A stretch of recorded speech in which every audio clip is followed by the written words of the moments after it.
स्वागत है दोस्तों आप सभी का आपके अपने न्यूज लाइव चैनल पे। मैं रियाज खान। आज हम बात करेंगे विकास की, आज हम बात करेंगे उपचुनाव की, आज हम बात करेंगे मुख्यमंत्री शिवराज सिंह चौहान के विधानसभा क्षेत्र के नसरुल्लागंज की, बुधनी की, सीहोर की।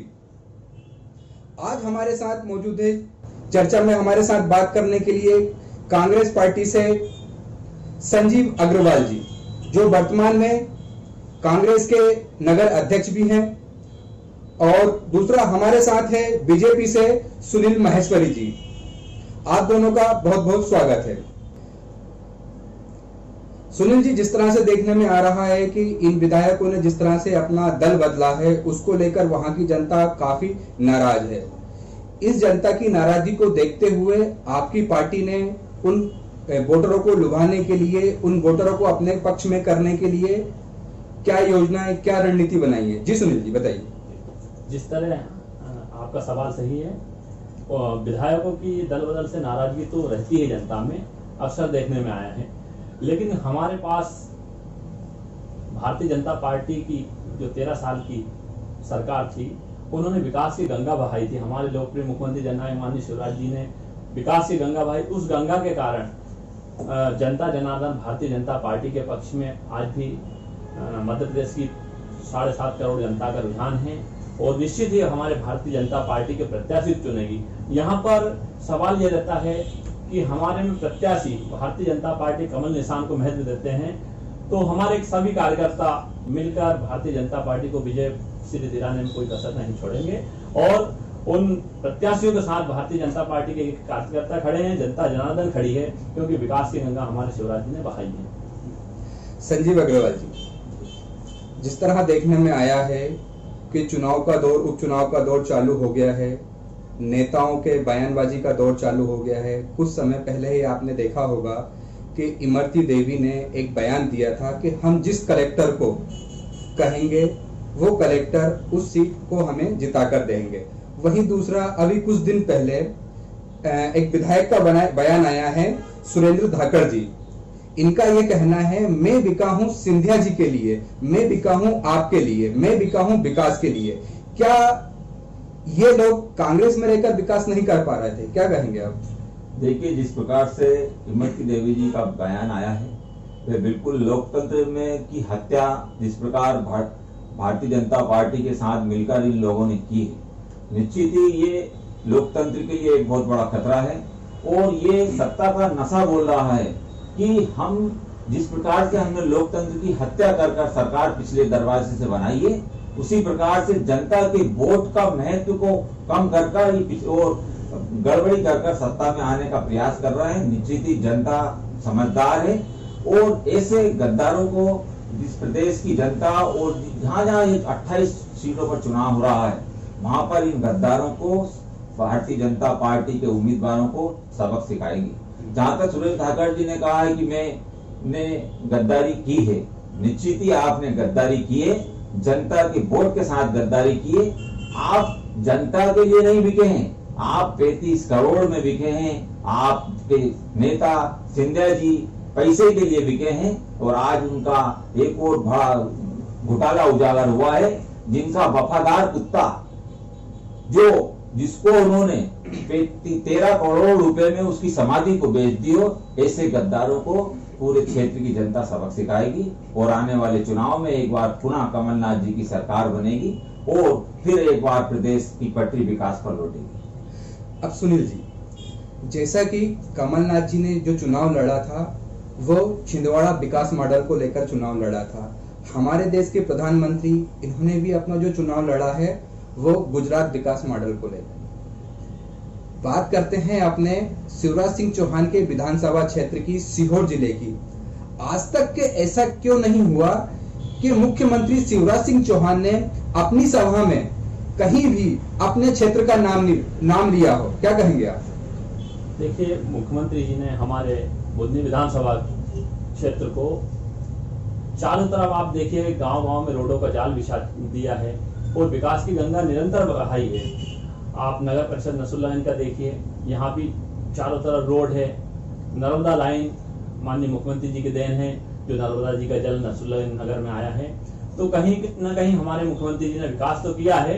विकास की रफ्तार चूंकि जनता को आईना दिखाने वाले जनता जनार्दन के हिसाब से विकास तो हुआ है और निश्चित ही हमारे मुखिया ने विकास करा है।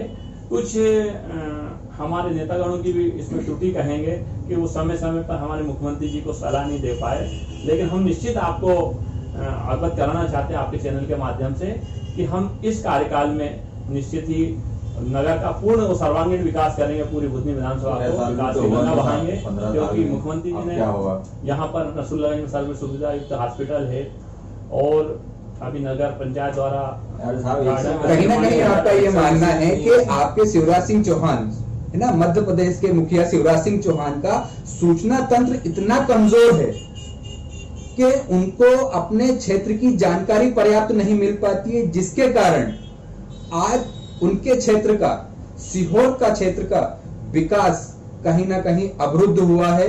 कहीं ना कहीं विकास में ऐसे नेता आड़े आए हैं जिन्होंने सीहोर का, बुधनी विधानसभा का विकास नहीं होने दिया है। मानते हैं आप? विकास तो हुआ है और हमारे मुखिया ने कोई कसर नहीं छोड़ी है। जहां जहां भी जनता जनार्दन ने उन्होंने मांग की वो तत्काल उन्होंने स्वीकृत करा। चाहे आप रोडों का जाल देखिए, पहले गांवों की सड़कें की स्थिति बहुत बेकार थी। हमारे दिग्विजय सिंह जी की सरकार में जब हम रोड से निकलते थे तन डोले मन डोले वाली हमारी स्थिति होती थी। और जहां हमारे रोड पे मकान पे हम देखते थे कि शाम सुबह झाड़ू लगाते थे, फिर शाम को फिर झाड़ू लगाना पड़ता था, यानी पूरी धूल छा जाती थी। और रोड पे जब हम निकलते थे तो दच के और ऐसा तो, लेकिन हमारे मुखिया ने यहाँ पर सड़कों का जाल बिछाया और विकास की गंगा तो बहाई है हमारे शिवराज जी ने। अब जैसे कुछ कमी आ रही होगी तो वो निश्चित ही हम इस बात पूरी करवाएंगे, क्योंकि हमारे जननायक ऐसे इंसान हैं जो पूरे मध्य प्रदेश की 7.5 करोड़ जनता के लिए कार्य करते हैं। उनके लिए बुधनी विधानसभा भी समान है, लेकिन वो बुधनी के लिए सर्वांगीण विकास करने में कोई कोशिश नहीं छोड़ेंगे। क्योंकि आपने देखा होगा जन्म से लेकर मृत्यु तक की विभिन्न जन कल्याणकारी योजना का अगर किसी ने बनाई है तो हमारे लोकप्रिय मुख्यमंत्री शिवराज जी के कार्यकाल में हुई है। निश्चित ही सर्वांगीण विकास 300 से 600 नहीं कर पाए साहब, क्या योजनाएं बनाई होगी? निश्चित है हमारे मुखिया ने, जैसा कि आप जानते हैं कि 190 योजना के लगभग उन्होंने निर्माण करा और वह जन्म से लेकर मृत्यु और मृत्यु के बाद भी यदि अंतिम संस्कार भी करना है व्यक्ति को तो संबल योजना के तहत मरने वाले व्यक्ति को 5,000 रुपए की सहायता राशि मिलती है।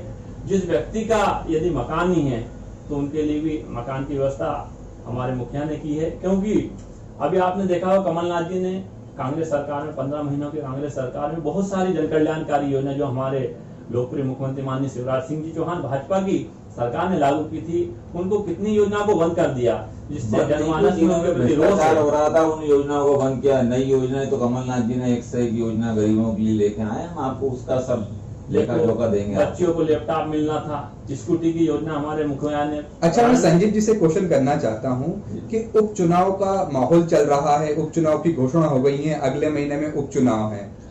कांग्रेस अब क्या मुद्दे लेकर जनता के बीच में आएगी? अब तो बात ये हो रही है कि पहले बात होती थी विकास बनाम विकास की, बीजेपी बनाम कांग्रेस की, अब बात हो रही है बिकाऊ बनाम टिकाऊ की। क्या कहेंगे संजीव जी? देखिए, बिल्कुल सही बात कही है। कांग्रेस ने बिकाऊ बनाम टिकाऊ का नारा दिया है, इसलिए दिया है कि हमको टिकाऊ सरकार चाहिए। बिकाऊ से जो जितने वो चले गया, अब बिकाऊ बचे नहीं है कांग्रेस के अंदर। अब स्थायी रूप से टिकाऊ लोग जो 28 सीटों पर चुनाव होगा वहां पर टिकाऊ उम्मीदवार जीत कर आएंगे और मध्य प्रदेश में एक बार पुनः स्थायी सरकार कमलनाथ जी की बनेगी।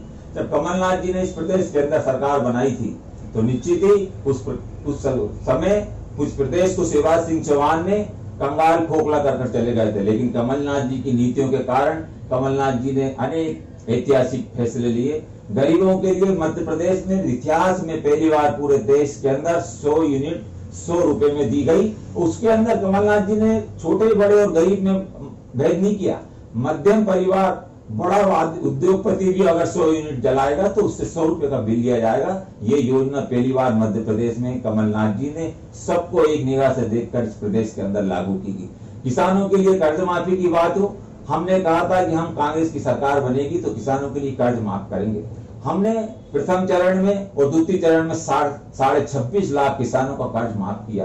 और तृतीय चरण लागू होने वाला था, लेकिन मध्य प्रदेश के अंदर भारतीय जनता पार्टी ने जिस प्रकार से खरीद कहीं ना कहीं आपको लग रहा है कि आपने किसानों का कर्ज तो माफ किया, पर उसको आप भुनाने में कामयाब नहीं हो पाए, सफल नहीं हो पाए, जिसके कारण आपको सत्ता से बेदखल होना पड़ा। नहीं, सत्ता से हम बेदखल नहीं हुए। सत्ता से तो बेदखल हम जो बिकाऊ जो 35 करोड़ में जनता के वोट को बेचकर चले गए, वो भारतीय जनता पार्टी ने जो 15 साल सत्ता में थी उसको इस प्रदेश की जनता ने भार बिठा दिया था। इस सत्ता के छटपटाने के लिए जो भारतीय जनता पार्टी ने 15 साल भ्रष्टाचार किया, उन पैसों से खरीद कर, ये विधायकों को खरीद कर बैकडोर से जो सत्ता बनाई, उसके कारण जो कांग्रेस की किसान योजना कर्ज माफी का तीसरा चरण माफ हो गया। लेकिन मैं आपको विश्वास दिलाना चाहता हूँ, इस 10 नवंबर को इस प्रदेश के अंदर कमलनाथ जी की पुनः सरकार बनेगी और जो किसान भाई हमारे कर्ज माफी से छूट गए, वो तृतीय चरण में किसानों का कर्ज माफ करेगी। जहां तक मैं आपको बताना चाहता हूँ, भारतीय जनता पार्टी जो हिंदुओं की सरकार की पार्टी कहलाती है, गौ माता के लिए रोड पर आंदोलन करते हैं, लेकिन 15 साल में मैं माननीय मुख्यमंत्री शिवराज सिंह चौहान और भारतीय जनता पार्टी के हमारे मित्र सुनील भाई से पूछना चाहता हूं, क्या आपने कितनी गौशाला इस प्रदेश के अंदर भारतीय जनता पार्टी के कार्यकाल में बनाई? लेकिन कांग्रेस पार्टी ने सरकार बनने के बाद पूरे प्रदेश के अंदर 11,000 गौशालाओं का निर्माण किया, साथ ही एक गौशाला के लिए 30 लाख रुपए का अलॉटमेंट किया। कांग्रेस पार्टी कहती है वो करती है, भारतीय जनता पार्टी के लिए दिखावा कर नहीं करती है कि गौ माता के नाम पर। यही तो मजबूरी है कि जो करती है, जो कहती है वो करती है, पर उसे जनता में सही रूप से प्रेजेंट नहीं कर पाती, जिसका खामियाजा ये है कि आज कांग्रेस विपक्ष में बैठी है। नहीं, सुनील जी, मैं आपसे क्वेश्चन करना चाहूंगा कि मुख्यमंत्री शिवराज सिंह चौहान अपनी जनसभाएं कर रहे हैं, वर्चुअल रैलियां कर रहे हैं, पर अभी एक सोशल मीडिया पर एक वीडियो उनका वायरल हो रहा है जिसमें वो घुटनों पर खड़े होकर, है ना, जनता से आशीर्वाद मांग रहे हैं और जनता को अपना भगवान कह रहा है। क्या ये नौबत आ चुकी है कि जनता से अब घुटनों पे के बल खड़े होकर उनसे आशीर्वाद मांगा जा रहा है? जी सुनील जी बताइए। देखिए, हमारी भारतीय परंपरा रही है कि जो कुछ व्यक्ति देता है तो हम उसको सादर नमन करते हैं। पेड़ों ने यदि हमको दिया तो हमने उसकी पूजन की है।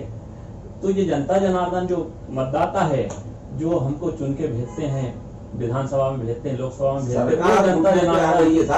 जनता जनार्दन सम्मान के लिए हमारे लोकप्रिय मुख्यमंत्री और वो तो घुटने का साष्टांग दंडवत भी करने को तैयार है, क्योंकि जनता जनार्दन ने उनको चुन के भेजा है। 15 साल के बड़ा कार्यकाल दिया और मध्य प्रदेश में ऐसा कोई मुख्यमंत्री नहीं रहा जिन्होंने इतना लंबा कार्यकाल कर आज भारत में इतिहास रचा है। पूरा मध्य प्रदेश के पहले मुख्यमंत्री बने, जो चौथी बार लगातार मुख्यमंत्री। जब वो उन्होंने विकास करा तो जनता ने इस बार भारतीय जनता पार्टी की जो विचारधारा से प्रभावित होकर कांग्रेस के विधायक आए, क्योंकि भारतीय जनता पार्टी विकास की गंगा बहाने वाली पार्टी है। तो भारतीय जनता पार्टी की विचारधारा से प्रभावित होकर 15 साल बाद फिर से हमारे ने तो बाहर बिठा दिया। भारतीय जनता पार्टी के वरिष्ठ नेता माननीय ज्योतिरादित्य सिंधिया जी को कहीं न कहीं बार बार अपमानित किया जा रहा था। उन जिस मुद्दों पर कांग्रेस पार्टी ने सरकार मुद्दे नहीं कर पाए, पूरे क्या नहीं दिया। सिंधिया जी ने साल की उम्र में सांसद बोला कि मैं रोड पे आऊंगा, तब इन्होंने ध्यान नहीं दिया। कांग्रेस कमेटी एक बात ये है कि जब चुनाव हुए थे, मेन जो चुनाव हुए थे, उस समय खुद शिवराज सिंह चौहान ने एक नारा दिया था कि माफ करो महाराज, हमारा नेता शिवराज, और आज वही महाराज और शिवराज एक साथ खड़े हो गए। क्या कहेंगे? जी निश्चित है, माननीय हमारे वरिष्ठ नेता है सिंधिया जी, उन्होंने भारतीय जनता पार्टी झांसी की रानी का खानदान को कहा था को देखा, नैतिकता उन्होंने देखा कि कांग्रेस पार्टी में 15 महीने हो गए, लोग एक भी वादा पूरे नहीं किए। जनता से कर्ज माफी का वादा किया था वो पूरा नहीं कर पाए कमलनाथ जी। शिक्षा कर्मियों को उन्होंने वादा किया था, संविदा कर्मियों को कि हम 10 तारीख के बाद सरकार करेंगे, शिक्षा कर्मी वो वादा भी नहीं सड़क पे कल्याणकारी योजना बंद कर दी। तो जबकि सिंधिया जी ने उन्हें चैलेंज करा था, यदि आप जनता से किए हुए वादे नहीं निभाओगे तो मैं सड़कों पे उतरूंगा। तो कमलनाथ जी ने उनके ध्यान नहीं दिया, क्योंकि वो विकास पुरुष है। सिंधिया जी ने भी तो उन्होंने निश्चित ही भारतीय जनता पार्टी जैसी राष्ट्रवादी पार्टी को और पार्टी के माध्यम से वो पुनः क्षेत्र में विकास की गंगा बहाएंगे। मध्य प्रदेश में शिवराज जी और सिंधिया जी मिलकर हमारे कुशल संगठन माननीय वीडी शर्मा जी ये लोग मिलकर भारतीय जनता पार्टी को एक मजबूत सरकार फिर प्रदान करेंगे। आगामी 10 तारीख को जब चुनाव का रिजल्ट आएगा तो निश्चित आप देखिएगा भारतीय जनता पार्टी का कमल फिर खिलेगा और 5 साल तक हमारी सरकार चलेगी। संजीव जी, कांग्रेस ने एक नारा दिया, बिकाऊ बनाम टिकाऊ। वहीं भाजपा की एक कैबिनेट मंत्री है जिन्होंने कांग्रेस को देशद्रोही कहकर संबोधित किया था। क्या कहेंगे, क्या ये सत्ता का गुरूर है या ये जनता को कहीं ना कहीं गुमराह कर इस तरह की पॉलिटिक्स या राजनीति करना चाहते हैं? जी, भारतीय जनता पार्टी का इतिहास रहा है और अब इमरती देवी भी भारतीय जनता पार्टी में आ गई है, तो अब उन्हीं की भाषा बोलना उन्होंने भी सीख लिया है। जो भारतीय जनता पार्टी में जो जाता है उसको झूठ बोलने की ट्रेनिंग तो इतनी अच्छी दी जाती है कि वो झूठ को सच बोलने लगता है। और आज उसी का परिणाम है कि वो कह रही है कि कांग्रेस पार्टी को जो वोट देंगे तो वो देशद्रोही खिलाएगी। तो इमरती का काम तो इमरती देवी अगर ये कह रही हैं तो मैं इमरती देवी से पूछना चाहता हूं कि आप अभी तक कांग्रेस में थी तो क्या आप देशद्रोही थी? ये भारतीय जनता पार्टी के नेताओं से पूछना चाहता हूं कि आपने अगर इमरती देवी को अपनी पार्टी में शामिल किया है तो क्या देशद्रोही को अपने आप सिद्धांतवादी पार्टी ने, भारतीय जनता पार्टी ने उनको अपनी पार्टी में शामिल कर क्या प्रमाण पत्र दे दिया है कि वो देशद्रोही नहीं है? भारतीय जनता पार्टी केवल वोट मांगने के लिए इस प्रकार के भ्रम फैलाएगी। और मैं एक भारतीय जनता पार्टी के नेताओं से प्रश्न करना चाहता हूं कि केवल 30% लोगों ने भारतीय जनता पार्टी को वोट दिया है, बाकी 70% आबादी इस देश के नागरिकों ने भारतीय जनता पार्टी को वोट नहीं दिया है। तो क्या इस देश की 70% आबादी देशद्रोही है या वो देशद्रोही हो गए? मैं भारतीय जनता पार्टी के लोगों से स्पष्टीकरण मांगना चाहता हूं कि वो ये बताएं कि इस देश के 70% नागरिक क्या देशद्रोही हो गया? आप केवल इस प्रकार के आरोप लगाकर वोट मांगने की राजनीति कर रहे हैं, लेकिन लोकतंत्र की हत्या करने वालों को भारतीय जनता पार्टी को सबक इस प्रदेश की जनता सिखाएगी। और 15 तारीख को इस प्रदेश के अंदर कमलनाथ जी की लोकप्रिय सरकार आएगी और उनके द्वारा पुनः इस प्रदेश में जो योजनाएं लागू की गई थी, हमारी बेटियों को जो भारतीय जनता पार्टी के समय 27,000 रुपए की राशि दी जाती थी, उसके अंदर नकली खोटी पायल दी जाती थी, बर्तन दिए जाते थे, टूटे फूटे पलंग दिए जाते थे जिसमें भारी भ्रष्टाचार किया जाता था। लेकिन आदरणीय कमलनाथ जी ने निर्णय लिया कि इसमें भ्रष्टाचार खत्म होगा और बेटियों को 51,000 रुपए की राशि विवाह के लिए उनको दी जाएगी। इस प्रकार से लोकप्रिय निर्णय लिया गया। साथ ही विधवा पेंशन जो 15 साल से माननीय मुख्यमंत्री शिवराज सिंह चौहान कहते थे कि मैं गरीब लोगों का ध्यान रखता हूं, लेकिन कमलनाथ जी ने आते से 300 से 600 की वृद्धा पेंशन कर दी। शिवराज सिंह ने 15 साल में क्या किया, मैं उनसे पूछना चाहता हूं।